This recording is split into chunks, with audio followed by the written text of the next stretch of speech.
Welcome to the new episode of my channel lesson. आज के lesson में हम जिस पोएम को डिस्कस करेंगे उसका नाम है all the world's a stage. उसके पोएट हैं विलियम शेक्सपियर। विलियम शेक्सपियर एक बहुत ही फेमस पर्सनालिटी हैं। लिटरेचर के हवाले से उनका काम पूरी दुनिया में रिकग्नाइज किया जाता है और वो फेमस है ना सिर्फ इंग्लिश लिटरेचर बल्कि through out the literature in the world. उनमें इनकी एक बहुत ही प्रोमिनेंट पोजीशन है। उन्हें बहुत ही मशहूर मारूफ ड्रामे लिखे हैं। उन ड्रामों के किरदार बहुत ज़्यादा मशहूर हो चुके हैं, शोहरत हासिल कर चुके हैं। उनके लिखे हुए डायलॉग्स जो हैं वो एक कोटेशंस की तरह, जो कोटेबल कोट्स होती हैं उनकी तरह रिपीट किए जा रहे हैं अब तक।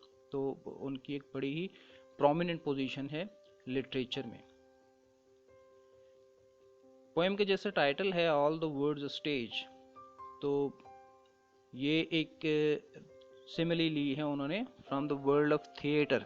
इस दुनिया को उन्होंने एक स्टेज करार दिया है जिसमें लोग आते हैं, अपना किरदार करते हैं और चले जाते हैं।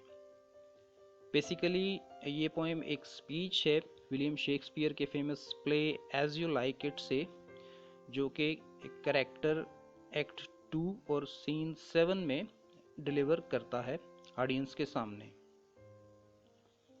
ये पोएम एक मास्टरपीस है विलियम शेक्सपियर की तरफ से, उनके बाकी पोएम्स और ड्रामास की तरह। इसमें उन्होंने डिस्क्राइब किया है कि एक इंसान की ज़िंदगी में कितनी स्टेजेस आती हैं और वो किन किन मराहिल से गुज़रता है, from infancy to the old age. और इस पोएम को जब हम पढ़ेंगे तो हमें पता चलेगा कि पोइट की कितनी है अप्रोप्रिएट और कीन ऑब्जर्वेशन है कि हर स्टेज को बहुत ही शानदार अंदाज में वो एक्सप्रेस करते हैं और बहुत ही रियलिस्टिक अंदाज में हर एज का एनालिसिस करते हैं with in a few lines. Shakespeare का कहना है all the words a stage and all the men and women merely prayers. They have their exit and their entrances, and one man in his time plays many parts, his acts being 7 ages. At first the infant. William Shakespeare का कहना है कि तमाम दुनिया एक stage है, एक theatre है, और इस जो जितने भी इस दुनिया में लोग आते हैं, मर्द और ख़वातीन हैं, वो आर्टिस्ट हैं। वो आते हैं, अपना रोल प्ले करते हैं और चले जाते हैं। मतलब उनका आने का जैसे स्टेज पे एक्टर्स की एंट्री होती है और एग्ज़िट होता है, उसी तरह जो लोग हैं दुनिया में आते हैं और अपना रोल प्ले करते हैं और चले जाते हैं। और एक आदमी जो है अपनी ज़िंदगी में बहुत से पार्ट जो है, बहुत से किरदार निभाता है।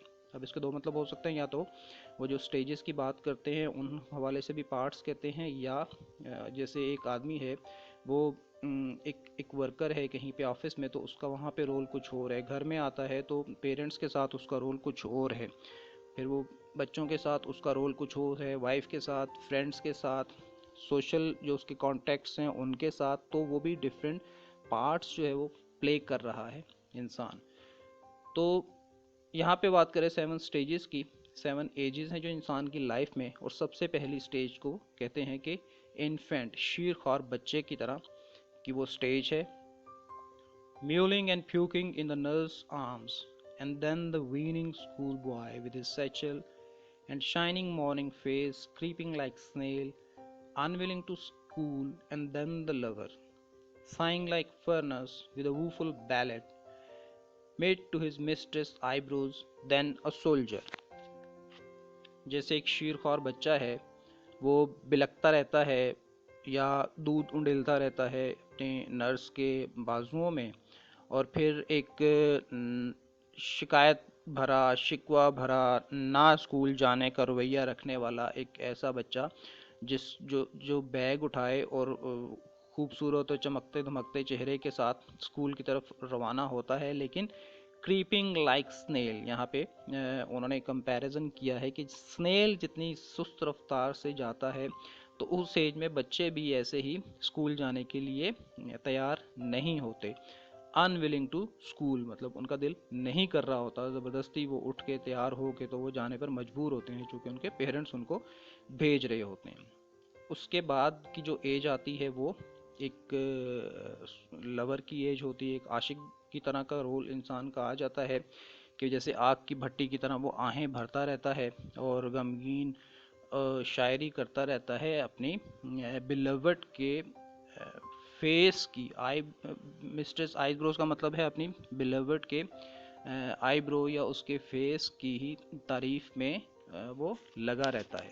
देन अ सोल्जर, फिर वो एक सिपाही का रोल प्ले करता है, एक फौजी, एक सोल्जर बन जाता है।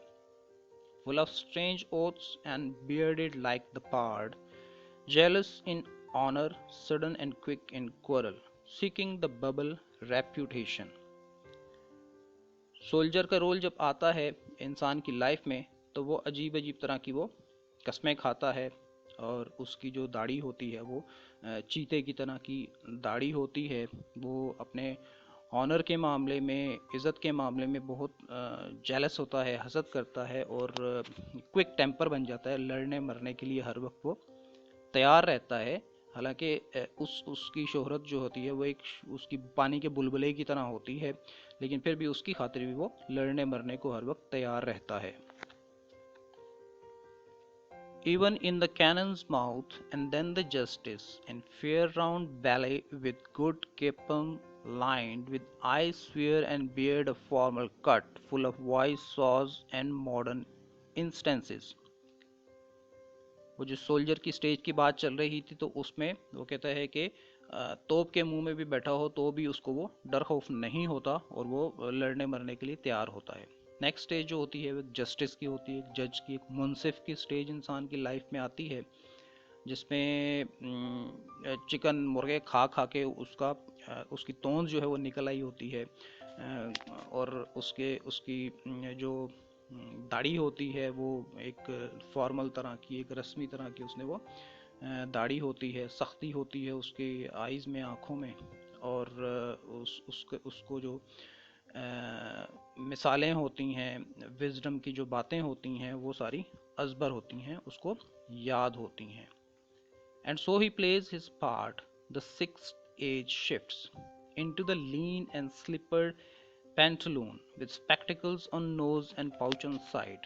His youthful hose, well saved, a world too wide for his shrunk shank and his big manly voice। Justice का रोल एंड होता है तो उसके बाद जो सिक्स स्टेज आती है इंसान की लाइफ में, वो एक दुबला पतला सा जिस्म रखने वाला इंसान होता है जिसने वो ढीली ढाली सी वो पैंट पहनी होती है और उसके नाक पर ऐनक धरी होती है और उसके पहलू में साइड पे पाउच होता है, बटुआ होता है। और ये उसकी वो कैरेक्टरिस्टिक्स हैं उस एज की और उसके जो यूथफुल एज के या जवानी के जो मोज़े हैं अभी तक उसको वो पूरे आ रहे होते हैं। सीम्स लाइक के दुनिया अभी बहुत वसी है और उसकी आवाज़ जो है वो एक दबंग सी बन जाती है, मैनली वॉइस बन जाती है। श्रंक शैंक का मतलब होता है कि वो उसका बदन जो है वो सुकड़ जाता है और आवाज़ जो है उसकी बड़ी दबंग हो जाती है, भारी हो जाती है, मर्दाना किस्म की हो जाती है। Turning again toward childish treble, pipes and whistles in his sound, last scene of all, that ends this strange eventful history in second childishness and mere oblivion, sans teeth, sans eyes, sans taste, sans everything।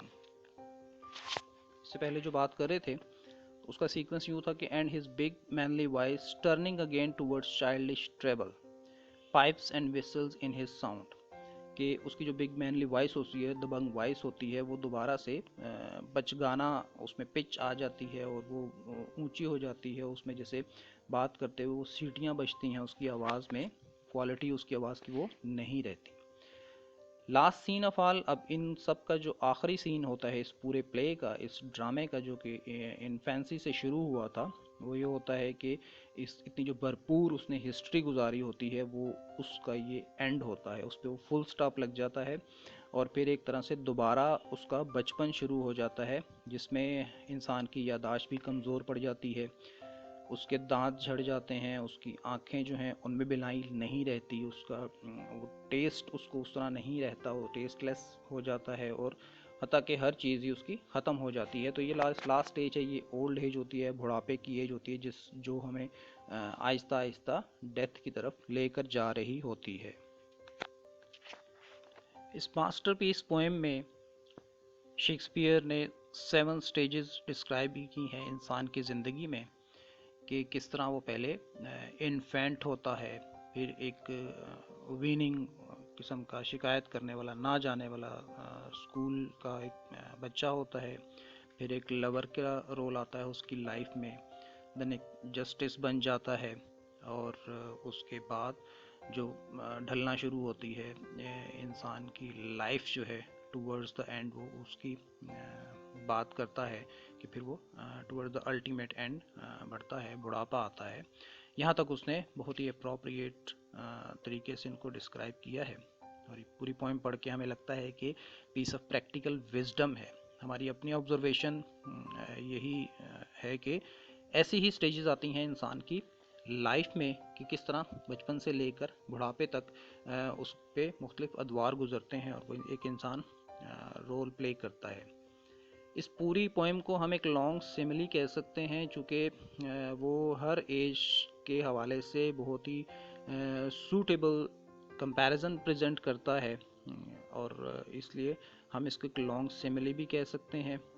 Imagery हम इसकी देखें तो वो बहुत excellent है और बड़ी relevant लगती है और स्ट्रेट फॉरवर्ड है। यूनिवर्सल थीम है कि जितने दुनिया में ह्यूमन बीइंग्स हैं नॉर्मली, उनका ऐसा ही रोल होता है इस दुनिया के अंदर, इतनी ही स्टेजेस से वो गुजरते हैं और कमोबेश ऐसे ही मराहिल होते हैं और हर स्टेज की ऐसी ही करेक्टरिस्टिक्स होती हैं। वोकेबलरी जो हमें इसकी नज़र आती है, जैसे टाइटल ही सजेस्ट करता है कि all the words a stage के थिएटर से रिलेटेड है कि और मैन और वुमेन को वो उसके प्लेयर्स कहता है, एग्जिट और एंट्रेंस की बात करता है। तो ये इस तरह से हमें लगता है कि वो इमेजरी उसने ली है from the world of theatre. ये है शेक्सपियर की poem all the words a stage. उम्मीद है आपको समझ आ गई होगी। इसके बावजूद अगर कोई चीज़ आपको समझ नहीं आ रही और कोई आइडिया आपको क्लियर नहीं हो रहा तो you can always ask your questions in the comments, और इस पोएम के बारे में आप अपनी राय भी ज़रूर दीजिएगा कमेंट्स में। एंड में कुछ डिफ़िकल्ट वर्ड्स हैं, उनके मीनिंग भी दिए गए हैं। ये वर्ड्स जो हैं अगर आप मेमोराइज़ कर लें तो आपकी वोकेबलरी को इन्हांस कर सकते हैं। इसके साथ ही मैं अब इजाज़त चाहूँगा, लेकिन जाने से पहले मैं आपसे ये रिक्वेस्ट करूँगा कि मेरे इस चैनल लेसन को ज़रूर सब्सक्राइब कीजिए, उसको लाइक कीजिए और उसको शेयर कीजिए। Thank you for watching.